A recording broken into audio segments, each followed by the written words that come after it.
ধর্ম আমাদের বা সনাতন ধর্ম, আমাদের সনাতন ধর্মকে রক্ষা করার জন্য এগিয়ে আসতে হবে। অন্য কেউ এসে আমাদের ধর্মকে রক্ষা করবে না, আমাদের নিজের ধর্মকে নিজেই রক্ষা করতে হবে। আমরা যদি ধর্মকে রক্ষা করি তবেই ধর্ম আমাদেরকে রক্ষা করবে। এই যে গীতার, আমার মনে হয় গীতা দেবেন ওনারা। আপনারা একটা কাজ করুন না, যে কোনো একটা রবিবার বাঁচুন, গ্রামের সবাই রোববার দিন সবাই ছুটি থাকে, সবাই এক হয়ে গীতা পাঠ করুন।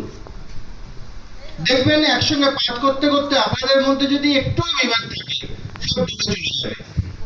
আমাদের রামকৃষ্ণ মিশনে রাতের খাওয়ার পর আমরা যে যে মঠে থাকি, প্রত্যেক মঠে বিভিন্ন সন্ন্যাসী একসঙ্গে আসে, কোনো একটা ধর্মশাস্ত্র 10 মিনিট পাঠ হয়, তারপরে নিজেদের মধ্যে একটু কথা হয়।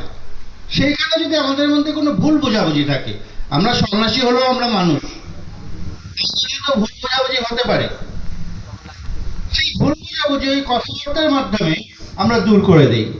কাজে আমি আপনাদের রিকোয়েস্ট করবো, আপনারা সপ্তাহে যে কোনো একটা দিন, যেদিন আপনাদের সুবিধা, সেদিন একত্রিত হয়ে গীতাপাঠ করুন। তারপর আমাদের ধর্মকে বাঁচানোর জন্য আমাদের কি করে এগিয়ে যেতে হবে সেই বিষয়ে কথা বলুন।